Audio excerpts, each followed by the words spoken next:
Which, girl, it kind of sounds like you need a hookup, not some guy breaking into your house and scaring you.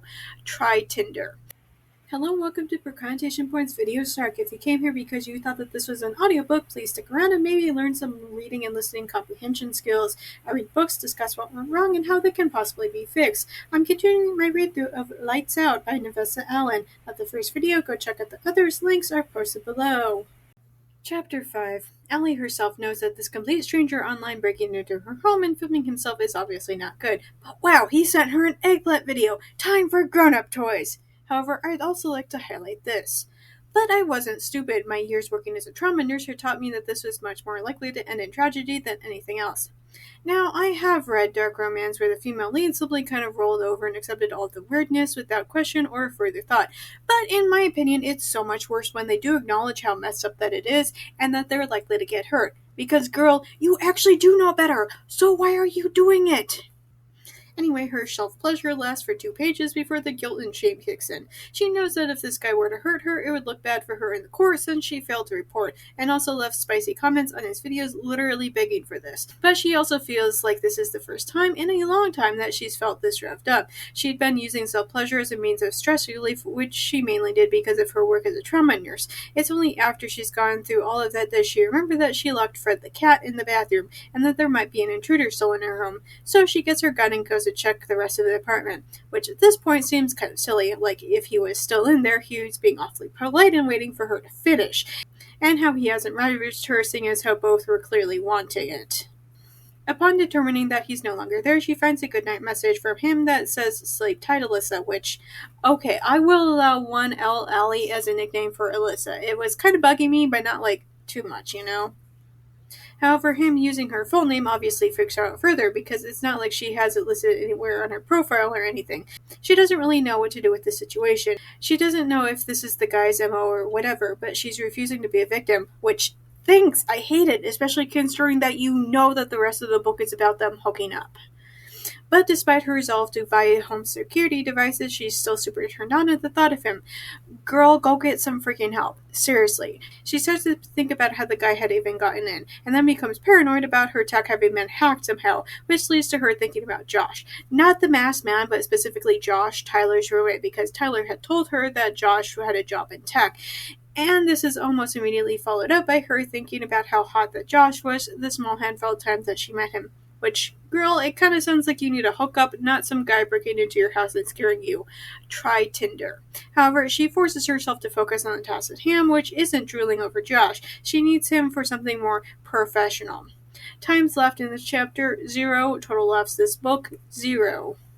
Chapter 6. Josh watches his Allie Google stuff about her problem, and he admits that this isn't good, yet he's kind of not backing down either. Ugh. After a little bit of him moping about how lonely that he is, he starts to talk some more about his father. He says his father started in his teens, which gives him the hope that Josh himself isn't going to start hurting women, which I feel is kind of random and arbitrary and completely holds no bearing in reality. The fact that Josh is holding himself back so much is kind of proof that the idea of maybe it won't start is nonsense. He talks about the early warning signs of serial killers, which is bedwetting, arson, and animal cruelty, as if those are every single warning that anybody needs. The third was the one I'd always worried about because I'd never wanted to test myself, animal cruelty, but since I hadn't hurt Fred the other night or was even tempted to, I was starting to feel more confident than I had in a long time that I wasn't going to snap one day and turn into my father. Bro, you are literally stalking Allie right now, I reminded myself. Again, I feel like this would have been a bit better if neither Allie nor Josh acknowledged that what they were doing was wrong and messed up. I'm not saying that it would make this book amazing. All I'm saying is that it would have, 10% less facepalming without this level of self-awareness. We then jump back to him watching Allie. She finally read that the laptop camera isn't exactly the safest thing in the world, and Josh gets a little frustrated when she starts getting some tape to put over it. Look, buddy, you can't simultaneously say that she should beef up her security while also being upset that she's doing exactly that. Before she does that, she threatens him in the same way that he's basically been threatening her. However, it has the reverse effect on Josh, and he only gets wrapped up thinking about her doing those kind of things to him. But this leads to yet another fantasy of his where he basically Uno reverses her would-be attack, pins her to the ground, and, well, you get the idea. Josh then realizes how badly that he messed up when he listens in on a conversation Allie has with Tyler in which she asks to be put in touch with Josh in order to help resolve this. Tyler naturally encourages her to go to the actual police, but she obviously refuses. Obviously, Josh freaks out, especially when not only does Tyler volunteer Josh's services for free, but basically invites Allie over to their place so she can meet with Josh. However, Josh finds a silver lining in that he can gauge her reaction better if they actually have a conversation about it without her knowing who he is. He orders a lot of flowers to be sent to her house before he picks up and goes to sit outside her building for a while. When she gets the flowers, she sends him a bunch of angry messages about how much she doesn't want them. She eventually convinces the guy to take the flowers and leave, but then complains to Josh that it cost her $50 to do so. She then gets another delivery where she complains that she's worried that it might be a bomb. Yet she accepted it anyway? Girl, what is wrong with you? Now, obviously, all the readers know that it's not a bomb. After all, there wouldn't be much of a story. Besides that, Allie is still a point-of-view character for half of this book. But Allie knows none of this, so it's stupid for her to open it. Obviously, she gets even more upset when she finds out that it's home security stuff. She thinks that he's messing with her after having broken in yesterday, and then changes her mind about calling the police. Josh responds to that via a message, even though she spoke that part out loud. She obviously finds him listening in on her creepy. In order to make her feel better, he sends her a second secret video, but this one is an outtake of Fred the cat getting in his way while he was filming. Allie then finally turns her laptop off and begins to use the hidden camera finder that he'd had sent to her, which he's kind of upset about. Then why did you send it to her, dingus? Allie sends him several irate messages accusing him of being a creep and spying on her while she did grown-up stuff and changed, because watching her change is apparently going too far. However, Josh is of the opinion that this doesn't matter much since he's going to convince her soon anyway. Times left this chapter, 0. Total laughs this book, 0. Chapter 7. In the same breath, Allie cusses out the masked man for having spied on her, yet openly admits to the readers that if the roles were reversed, she would have watched the adult solo pleasure. She keeps checking the footage from her new home security system whenever she gets 5 minutes to herself, but there are only 2 videos, one of a raccoon and one of a neighbor passing by. Allie does and doesn't want to find the masked man show up on her feed, and she thinks about him again. She gets all revved up. But again, at least she admits that she has a serious problem, but this is meaningless since she doesn't do anything about it. She then watches his latest video, is captioned with "When she's mad at you," which is obviously directed at her. However, she leaves a comment implying that she has every right to be angry at him. He immediately likes her comment and follows her back, which gets everybody else all in a tizzy because he never interacts with people, and Allie is the first person he's followed. And then suddenly Allie is getting verbally beat down by all of his other followers because of this. Ugh, she should probably delete the comment. She puts her phone away and goes back to work, but on her next break, she realizes that he's hacked into the hospital's security cameras and is watching her. However, the two of them have something that's a borderline flirtatious and playful conversation about it. However, before she can fall completely head over heels for this jerkwad, she reminds herself that there's no way of knowing what he recorded, that a video of herself last night could be on some kind of revenge porn site. I only wish she'd hold on to these thoughts rather than to dismiss them the second she gets wrapped up again. He tells her that he'll stop if she tells him to. However, before she can respond, a bunch of ambulances show up with victims from a mass shooting, because America. Hours later, she stumbles from the hospital, running on 40 hours of no sleep, having only been able to grab an hour here and there. As she stumbles to her car, intent on getting her things and calling a taxi, she finds the masked man in her car, which is already running. He tells her via a message that he came to pick her up after he saw how busy that she'd been, and that she'd never told him to stop. He begs her to do it now. Allie knows that she should tell him where to stick it. She knows that she should tell him that she's not interested in a man who broke into her home and filmed her without consent. But she feels so emotionally stirred up since he came into her life. He then tells her via another message that he has something for her in the back seat. It's her gun, but also a big knife, which, is that supposed to make her feel safe?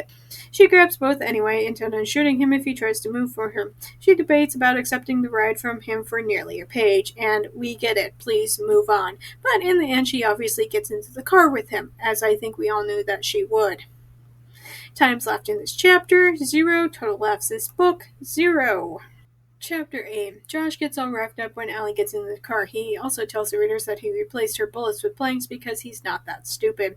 Allie encourages him to take his mask off, that it's obvious that it's somebody that she knows, or else he wouldn't insist on only communicating with her via text message. But he refuses and insists that he can see perfectly fine.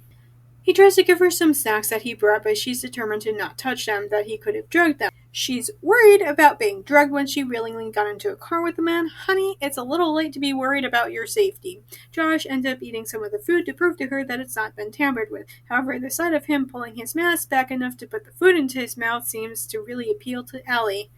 He starts to drive and holy guacamole on toast, Batman. Would it kill the author to skip over a thing or two here? We don't need every turn Josh makes highlighted and explained to us. When they pull up to a stoplight, a truck pulls up next to them. The guy in the truck starts to catcall Allie, which is obviously upsetting to Josh. But then they take a look at Josh and his mask brandishing a big knife. They seem to get scared and race off. All this time you've been trying to reassure me that I'm safe with you, she said, sliding the blunted edge of the blade higher. But did you ever stop to consider whether or not you were safe with me? I nearly groaned. Allie in her villain era? I love how he thinks this while he himself knows next to nothing about who Allie actually is. Is this normal behavior for her? We don't actually know. Anyway, Allie starts to butter him up, which obviously gets him going, and then she starts to feel him up. Please note that Josh is still driving, and that it's also snowing, and that there's ice on the road. Seems like an amazing idea right now. She then starts to give him roadhead, while teasing him with the knife, which is a choice. Again, they're still driving in the snow. Before he can finish, the GPS screams that he missed his turn, so Allie stops because he'd promised that he wouldn't deviate from the route the GPS said.